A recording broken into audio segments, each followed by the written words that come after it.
Okay, so hello everyone. As Nina mentioned, I'm Ken Hoehn, a postdoc with Steve Kleinstein's group at Yale, and I'm going to talk about our recent work in B-cell lineage analysis, especially as it applies to acute COVID-19. So just as a bit of background, there are two main sources of BCR genetic diversity. The first is VDJ recombination, and the second is affinity maturation. Here, I'm going to talk exclusively about affinity maturation. And this is a process of fine-tuning the BCR. And the way it works is that once a B cell is activated by binding to an antigen, it undergoes rapid mutation, proliferation, and selection for binding affinity. This mutation process, importantly, is driven by a set of enzymes that introduce errors into the BCR locus. And these are repaired in an error-prone way. So this proceeds at multiple orders of magnitude faster than the background rate of somatic mutation. And importantly for us, this results in a lineage of B cells that relate to each other by primarily point mutations to a common ancestor. And this is really the basis for B cell lineage analysis. So on to COVID-19. Because SARS-CoV-2 is a new virus, it's expected that most cases of COVID-19 have been primary exposures. And because of this, we might expect that all B cells stimulated during COVID-19 to be initially naive B cells. And if this triggers a classic primary immune response, we would expect a portion of these cells to immediately differentiate into unmutated plasma and memory cells, which would provide a first line of antibody-driven defense to help fight infection. We would also expect a certain portion of these cells to enter germinal centers, where they would undergo repeated rounds of somatic hypermutation and selection.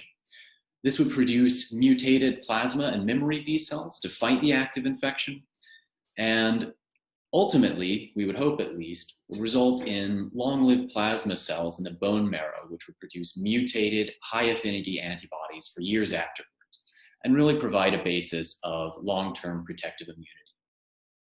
Of course, other things could happen. For instance, SARS-CoV-2 could feasibly stimulate pre-existing memory B cells from seasonal coronavirus exposure. This would instead produce mutated plasma cells into the blood, which could possibly interfere with successful germinal center reactions and long-term immunity. Similar processes are thought to underlie ineffective influenza vaccination, so it's not infeasible. But ultimately, B-cell dynamics in acute COVID-19 are an important part of establishing long-term protective immunity. So to investigate B-cell dynamics in acute COVID-19, we obtained a data set of 10 severely ill COVID-19 patients.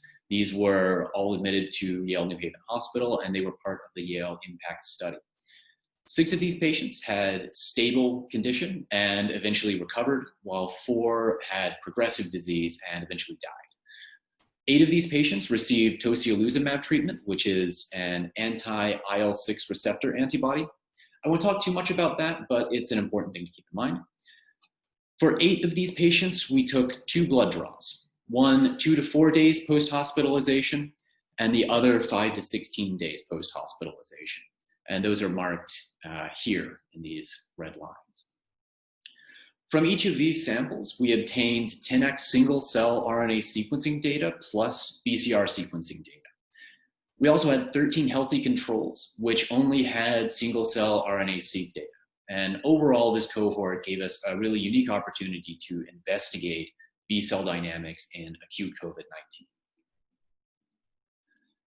And a major strength of this data set is that because we have paired gene expression information with the whole BCR sequence, heavy and light chains, at the single cell level, we can cluster these sequences by gene expression information and actually assign cell types. So here we visualized our cell clustering with a UMAP. And just to orient everyone, each of these data points is a single cell that has been clustered by its gene expression information. And each point in these B cell clusters here is associated with a heavy and light chain BCR sequence that's paired. So as you can see, our analysis spanned a large range of cell types and was composed of over 150,000 cells, so it's a massive single cell sequencing effort. If you're interested in all of these cell clusters, do check out the paper. In this talk, I'm going to be focusing exclusively on these 3 B cell clusters, the plasma cells, memory B cells, and naive B cells. And to give you an idea of the scale of that data set, I have a table of the number of B cells by subject. In total, we had nearly 9,000 B cells that were distributed among these memory, naive, and plasma cells. Primarily naive B cells, but we found a substantial number of each of these other types. And again, this gives us a really unique opportunity to investigate B cell dynamics of acute COVID-19 by cell type. And one thing that immediately jumps out is that COVID-19 patients have a significantly higher frequency of plasma cells compared to healthy controls. So as you can see from these plots, there's very little difference in terms of naive B cell frequency or memory B cell frequency. This is frequency in terms of total PBMCs compared to healthy controls. However, if we look at plasma cells, we can see that all of our COVID-19 sample categories have significantly elevated plasma cell frequencies compared to our healthy controls. And this indicates that we sampled a robust B cell response, and that response is characterized primarily by increased plasma cell frequency. Another key metric we looked into was expanded B cell clones. This is important because we expect expanded clones to really be the ones that are responding to the infection at hand. And to define these clones, we grouped together sequences that had the same heavy chain V and J gene, an 85% match the junction region, and the same light chain V and J gene. So importantly, when we talk about clones, we're not just talking about sequences that are identical.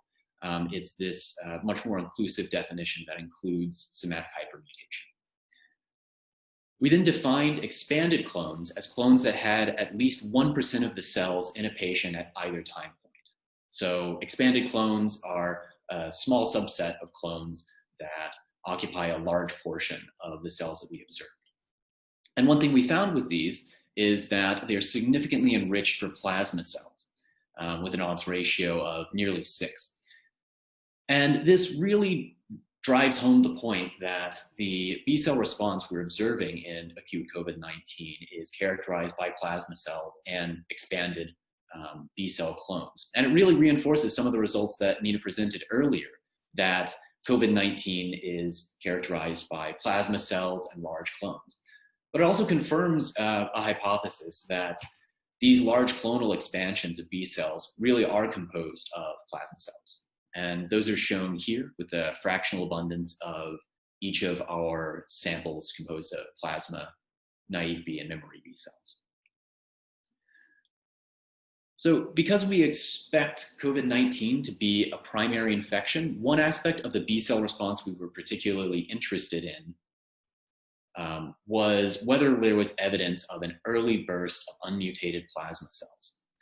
To quantify this, we separated clones by isotype and classified them as unmutated if they had a median somatic hypermutation of less than 1%. And initially, we wanted to compare our analyses to previous analyses using bulk data. And to do this, we pooled all of our cell types together. And this revealed a high proportion of unmutated IgG clones compared to healthy controls. So importantly, these healthy controls were obtained from Nielsen et al. 2020, which was a bulk study from Scott Boyd's group. And this study also revealed a high proportion of unmutated IgG clones compared to healthy controls. We were actually able to push this result a little bit further by splitting this comparison up by cell type. Here, we're actually able to show that the high frequency of unmutated IgG clones are actually composed, again, of plasma cells.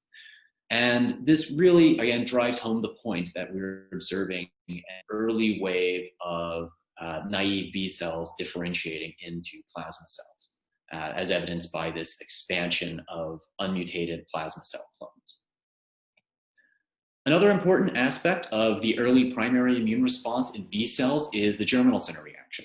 And as Nina mentioned in her talk, there is cause for concern when it comes to COVID-19 in this respect. Previous studies have shown that some SARS-CoV-2 antibodies have limited stable somatic hypermutation over time, And others show that germinal centers are sometimes lost in acute COVID-19, which kind of calls into question the idea that patients in acute COVID-19 are mounting effective germinal center responses. And together, these made us quite curious about whether we could find evidence of ongoing germinal center reactions in our data. And because we expect germinal centers to produce B cells with ever-increasing levels of somatic hypermutation, we decided to test for this by seeing if we could find evidence of somatic hypermutation levels increasing over time in individual clonal lineages. And to do this, we need to get into B cell phylogenetic trees, which is my favorite part. So just as a bit of a background on B cell lineage analysis, say we have a B cell lineage undergoing affinity maturation, which is this process of division, mutation, and selection, and we sample some of the cells during this process. If we sequence these cells at their BCRs and compare them to their germline sequence, we'll see not a random scattering of mutations, but a hierarchy of mutations that are shared among different sequences. We can then use this pattern of shared mutations among sequences to infer a phylogenetic tree for the clonal lineage. So shown here, we have these cells grouped together more closely because of their shared mutations, and same thing with these.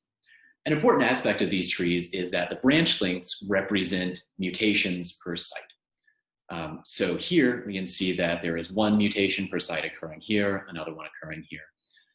And another aspect of these trees is that the total divergence of each sequence from the germline is shown by the sum of branch lengths to the germline. So here for this sequence, the divergence is 0.22 because there are 2 mutations relative to the germline for the 9 sites. This is useful because if somatic hypermutation is ongoing, we expect a positive relationship between divergence and sample time. So if we take, for example, this lineage, we can see that early sequences occur very close to the germline, whereas these middle sampled sequences occur near the middle of the tree, and the latest sampled sequences are at the very tips. We can represent this with a scatter plot that has sample time on the x-axis and divergence on the y-axis. And here we're going to measure the correlation between divergence and time as our statistic of interest. And here for this particular lineage, the correlation was equal to 0.78, which is really quite high. And we can see a very clear correlation between mutation and time. Importantly, if we want to assess statistical significance of this relationship, we can't just use the p-value from a linear regression because each of these sequence data points are not independent of each other. For that, we need to use some kind of permutation test, which I won't get into the details for it, but if you're interested, check out the paper. So crucially, if somatic hypermutation is ongoing, we expect a significant relationship between mutation and time, and we can use this to test for ongoing somatic hypermutation. Also importantly, this example tree is not a COVID lineage, it's from a different study. Here is where we actually show the COVID lineages. So just as a reminder, our COVID patients were sampled at 2 time points. One of them was 2 to 4 days post-hospitalization, and another was 5 to 16 days post-hospitalization. So these are 2 relatively short, or relatively close together time points during acute infection. And also importantly, this analysis was limited to clones that were found at both time points. So we observed 34 persistent clones. That's what we're referring to, these clones found at different time points. And the largest is shown here. What's interesting about this lineage is not only is it the largest lineage that we found in all of our subjects, it's actually composed almost entirely of plasma cells. So if there was one lineage that we had to pick that was, interesting lineage number 1, it would be this one. However, if we look at the pattern of sample times throughout the tips, we can see that there's really very little relationship, or at least very little discernible relationship, between the total divergence of the sequences and the sample time. And if we look at this relationship using the same scatter plot as I showed before, we can actually see that there's a negative correlation between divergence and time. This is, of course, non-significant because we use this as a one-tailed test, but it's very much the opposite of what we would expect if somatic hypermutation is ongoing. And this trend holds for the other 34 persistent clones that we observed. So in this plot, we have correlation on the x-axis and the p-value from the permutation test on the y-axis. We can see that none of our lineages reached a significant threshold of p is less than 0.05. And we can also see that we observed about as many lineages with a positive correlation between divergence and time as a negative relationship. So overall, this suggests that overall we found really no evidence that these lineages are measurably accumulating new somatic hypermutations over time. And the plot thickens further when we look at these lineages more closely, or at least at the large lineages more closely. One possibility, of course, is that not enough time has elapsed between these time points for somatic hypermutation to accumulate. However, if we look at the lineage trees, we can see very clearly that these trees do have elevated levels of somatic hypermutation. So it's clear that these lineages have been able to accumulate somatic hypermutation. I think the average is about 7%. However, it also seems clear that this mutational increase didn't seem to occur between the time points that we sampled. So if we look back at our diagram, we unfortunately don't find any real evidence of somatic hypermutation increasing over time.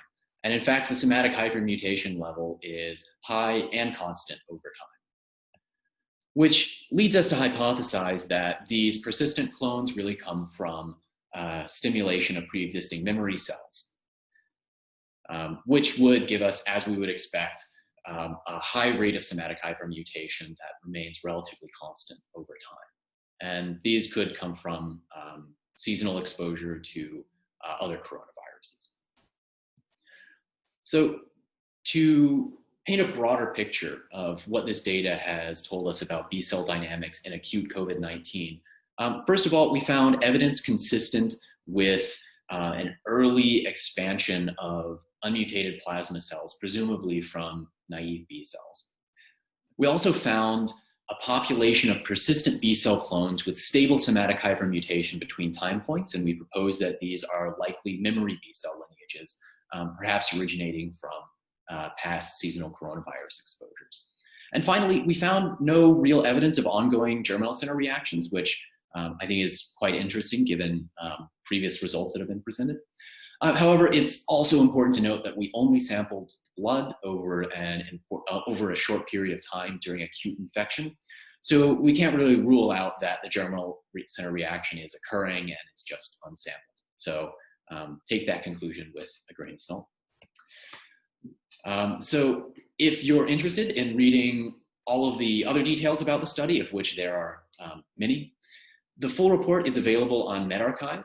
This is the title, and here's the author list. So just as kind of a quick spoiler reel, some of the main conclusions that we found were a prominent type 1 interferon signature, particularly in progressive patients. We also found anti-inflammatory and pre-exhaustion phenotypes in T cells in progressive patients, especially. And we identified some convergent BCR and TCR sequences across different cohorts of COVID-19 patients. And if you're interested in doing BCR or TCR repertoire analysis, our lab maintains Incantation, which is a start to finish suite of programs for doing BCR and TCR repertoire analysis. If you're interested, check out incantation.org. This can take you from sequence quality control to genotyping, clonal clustering, somatic hypermutation, and phylogenetic analysis. It's continually compatible with, or it's continually being updated and is now compatible with 10x data. And we just added a tutorial that is designed for people who are not familiar with incantation but have 10x data. So if that describes you, you might want to check it out. We also are nearing a release of a new phylogenetics R package for B-cell lineage analysis called Dowser. And for that package, it implements a permutation test very similar to what we talked about in this B-cell lineage analysis. And if you're interested, check it out on bioRxiv. It's phylogenetic analysis of migration, differentiation, and class switching in B cells. And just as acknowledgments, I'd like to extend a big thanks to all of the co-authors of this project. What I presented and the work I did was ultimately a relatively small portion of this much larger study. I'd especially like to thank my supervisor, Steve Kleinstein, and Dr. Nima Nouri, who actually did a lot of the B-cell pre-processing and clonal clustering analysis. I'd also like to thank the patients for providing us with these samples and the organizers for inviting me to talk here. It's been really fantastic to see how our results intersect and how we're starting to build a relatively consistent picture of B-cell dynamics in acute COVID-19. If you would like to contact either me or Steve, these are our emails. Big thanks to our funders at the NIH. And with that, I can take questions. Fantastic talk, Ken. That was really interesting. There's a couple questions showing up in the Q&A, but let me just start off with the first one. So obviously there's potentially an issue with the time points, right? That the time points that you're looking at, these clones are very close together maybe, and so it may be hard to document either a change or stability if the time points are close together. But if you took the data at first glance and said, okay, maybe the time points, let's just imagine for a second that the time points are far enough apart to say something. Do you think that some of your data could be explained by clonal collapse, that maybe you're losing clones of a certain type, or what do you think about that? So losing clones of a certain type. So to rephrase, you would mean that there are certain clones that are responding and they're just only observed in one of our sample time points. So we don't actually include them in this persistent clone analysis.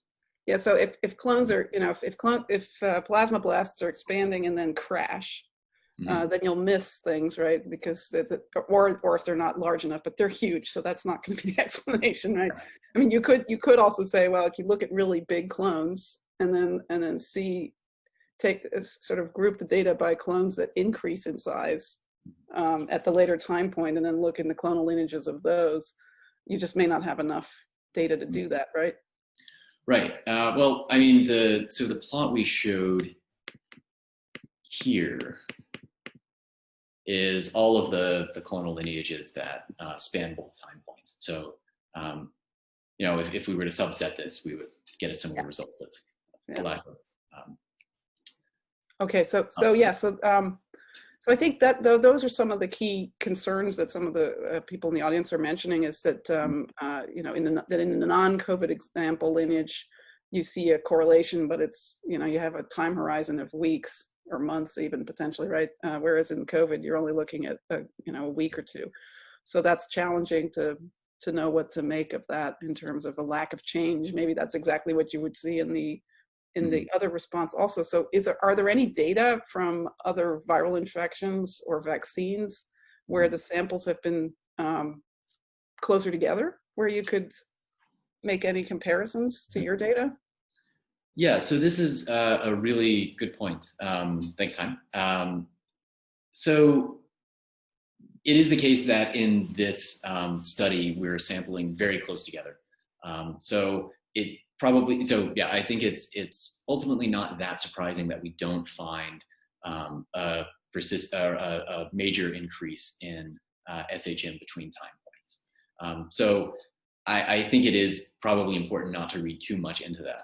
But I think one thing to keep in mind is that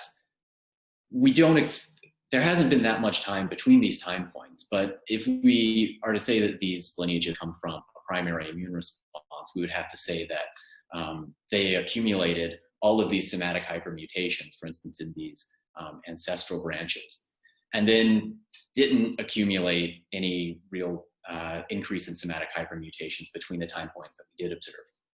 So I think that is an important point to keep in mind, but it is still important to note that these lineages do have relatively large levels of somatic hypermutation. So I don't think it's the case that that not enough time has elapsed for there not to be any somatic hypermutation accumulation. But to push back on that, couldn't you just have clones that came out of a pre-existing immune response that may have nothing to do with COVID, and you recruit those somewhat non-specifically, maybe through bystander activation, into the COVID response, and so they don't mutate, but, right? I mean, like. Yeah, so that's more or less what we think is possibly happening. So one explanation is that these could come from memory B cells. They could be other non-specific lineages that are stimulated at the same time. I think without antibody specificity information, it's hard to know for sure. But one thing is important to note is that these lineages that we looked at are heavily enriched for plasma cells, which is what we would expect to be responding to COVID. So, right. So let me give me a question. Sorry, go ahead. Hoehn, I'll put you on. Sure. Yeah, I mean, I don't want to take up too much time on this, but I did want to just push a little harder, because my main point is actually that you can't effectively bin these sequences into time points. You know, you're sampling at the second time point, you're sampling sequences that were around at the first time point. And in fact, at the first time point, you're sampling a range of sequences that some have been around for a day and some have been around for a week. And so I bet you that if you had perfect temporal resolution, you would still see that correlation that you see in the non-COVID lineage over longer time horizons. Just over longer time horizons, a lot of these things that are confounding you here get washed out. I don't disagree with that. I think it is definitely an important caveat with this kind of analysis, that we're just limited by the fact that these time points were very close together. If we had later time points, I am not entirely sure what we would observe.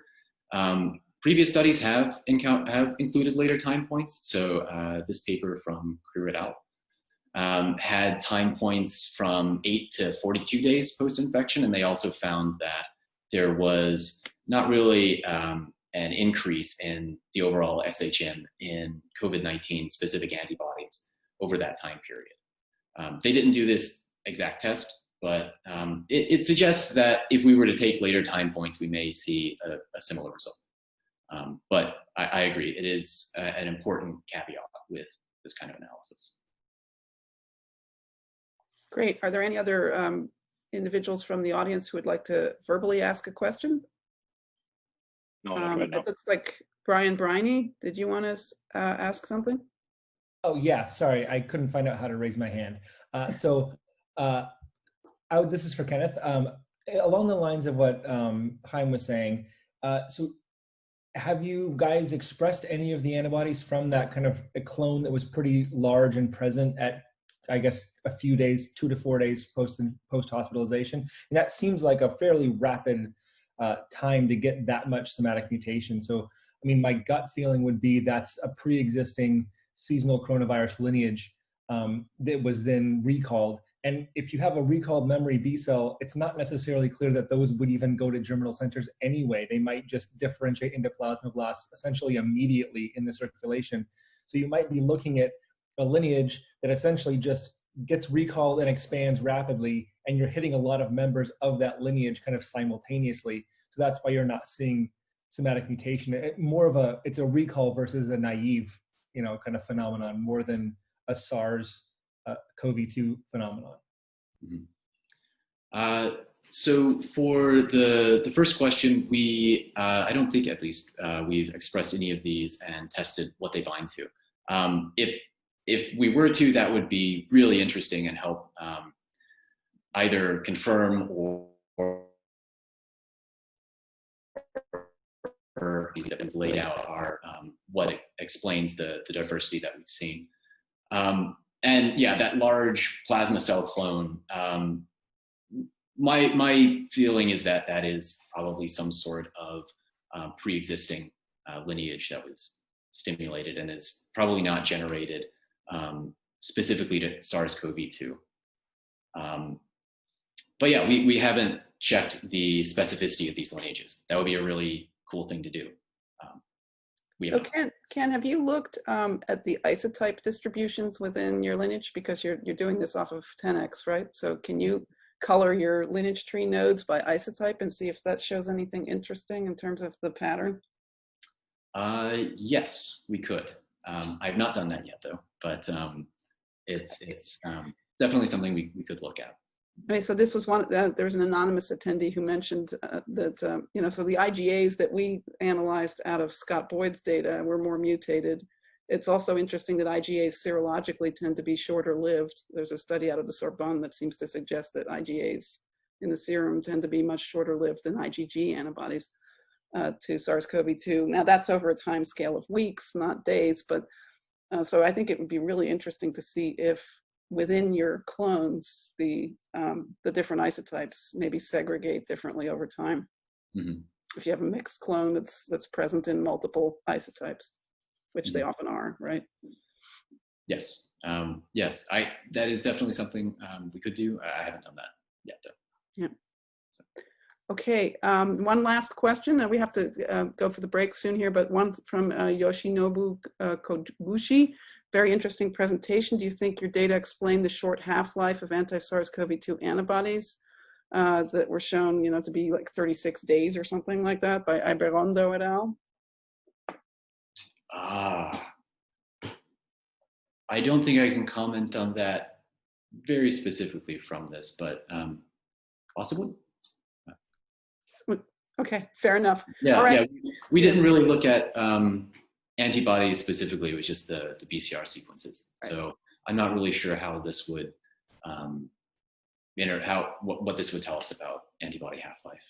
Right. I think this is a great question for the panel later, right? To I totally agree. Yep. So with that, I think what we're going to do now is take a 10-minute break.